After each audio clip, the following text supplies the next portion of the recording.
Talking about bad video games is always entertaining, but I thought it would be fun to categorize things by looking at a single developer. So let's take a look at 5 less than stellar games that were developed by Ocean Software.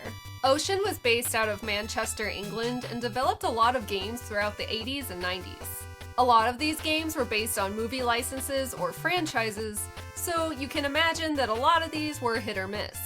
They also were responsible for some arcade to console conversions, but we're not focusing on those, just some of the games that they actually developed. Let's kick things off with the hot mess that is Platoon for the NES. You instantly know that you're in for a treat from the moment your character is dropped in. You hit an enemy and die. The setting is what you'd expect. You're in a jungle.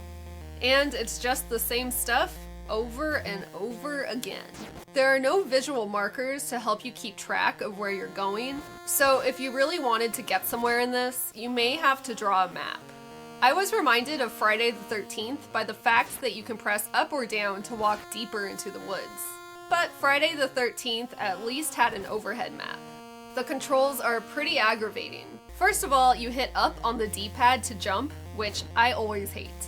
And if you're in the middle of jumping and an enemy comes from off the screen, you're totally screwed because you cannot turn around while jumping. Unlike Mario, who can change direction mid-air. It's terrible.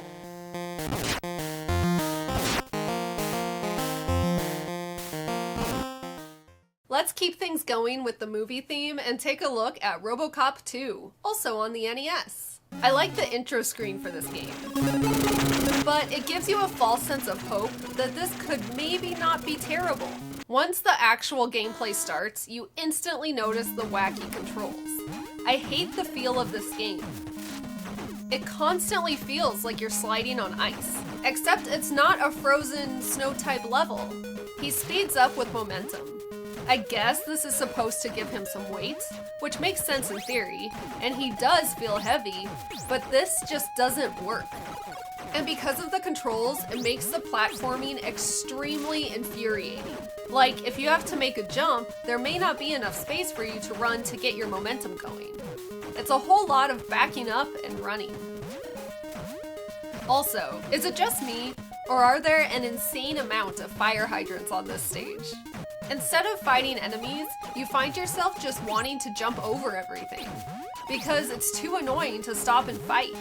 In order to progress to the next stage, you need to be sure to collect enough of the new drug being spread around town, called Nuke. This is easier said than done, since you cannot go backwards in case you miss some. There's also a super cryptic pothole you can go down after killing the enemy that pops out of it. I had no idea this existed until I looked up a playthrough. How are you supposed to know you can go down there? There's barely an indication that something's different. There's a lot more of the nuke you need to collect down there, so it's kind of crucial. It's super annoying and I hate it. You'd be much better off playing the Robocop 2 arcade game or Robocop vs. Terminator on Sega Genesis.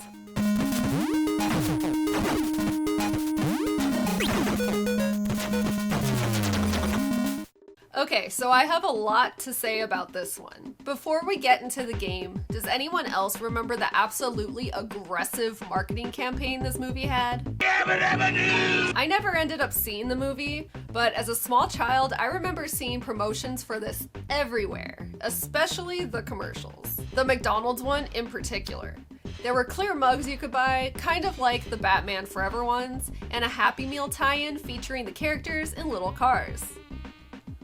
This would have been fine, but their faces were molded after the actors, and I hated it then and I hate it now. It's just creepy, but I get why they did it.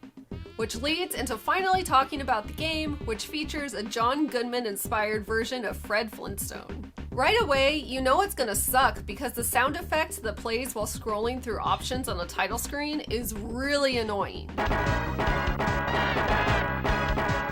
How obnoxious. When you start the game, Fred is already out of breath. Is this a dig at John Goodman? Like I said, I never saw this movie, but I don't remember the cartoon version of Fred being portrayed as someone so out of shape that they are constantly out of breath.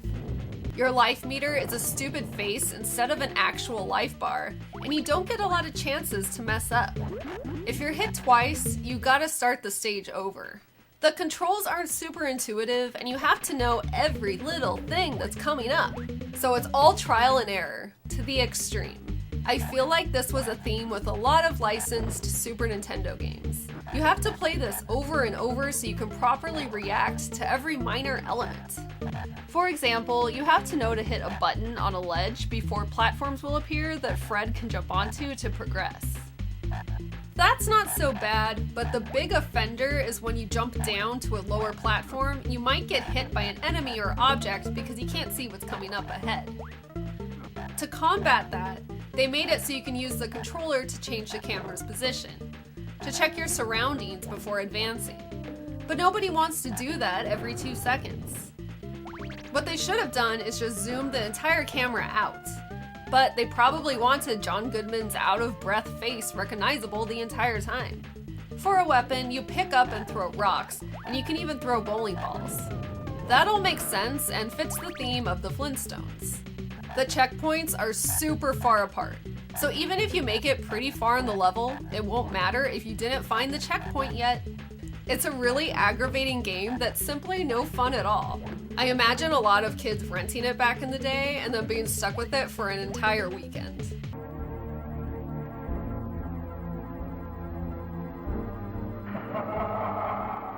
I wasn't entirely sure if I should include this on the list or not since it was never technically released, but I figure it's talked about enough, so whatever, here it is. The Shadow is a Super Nintendo game based on the Alec Baldwin movie that was based on the old radio serial that ran from the late 30s until the late 50s. Imagine the kids who were sitting on the floor back in the 30s listening to this show and then showing them this. They would freak out. So like I said, the game wasn't totally finished, so that's probably why it's glitching out a bit. Even if this was finished and released, you could still notice early on that it's clearly a ripoff of Final Fight. Look at the names and energy bars. Shameless.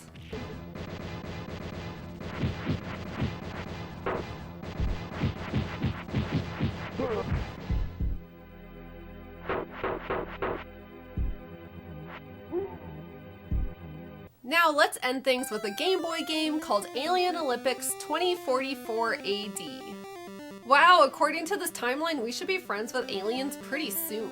Or maybe they kill us and take us over pretty soon. This is a series of mini-games where you play as various aliens and compete in physical challenges.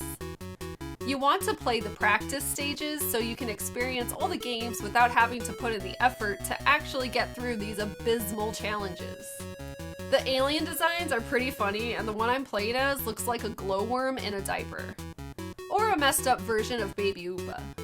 The first challenge I tried was the sprinting race. If you love tapping A and B buttons as fast as possible, then this is the challenge for you. I hate it.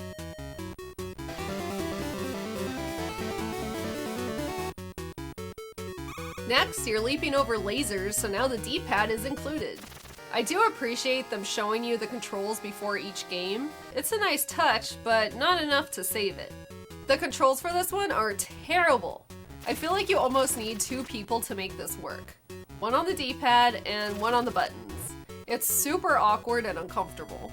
In Jetpack Tag, you follow the arrow in the bottom corner and collect star pods. This is the bare minimum of what could be considered a game. Yeah, the controls at least work, but this game is basically nothing. In Big Bounce, you run and try to jump as far as possible.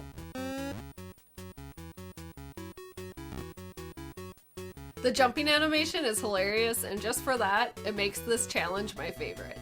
After you flop around in the air like a dying fish, you land splat in the sand and a sandcastle appears. I appreciate that little detail. This game is so bizarre. There are random little things like that, which makes me think that maybe someone did care who was making this, or maybe they were just bored, but the actual gameplay is just so bad. In Toxophilly, you are shooting an arrow. That's literally it. I like how there's an angle and wind gauge as if it matters. This was funny.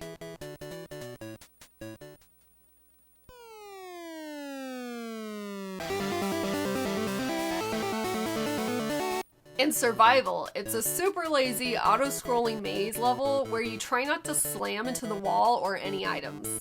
Your objective is just to survive as long as possible. No music. Just silence until you die. This has to be one of the most depressing gaming experiences I've ever had.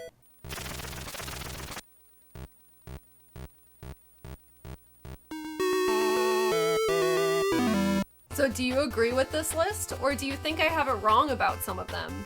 Please let me know in the comments, and thank you so much for watching. See you next time. Bye!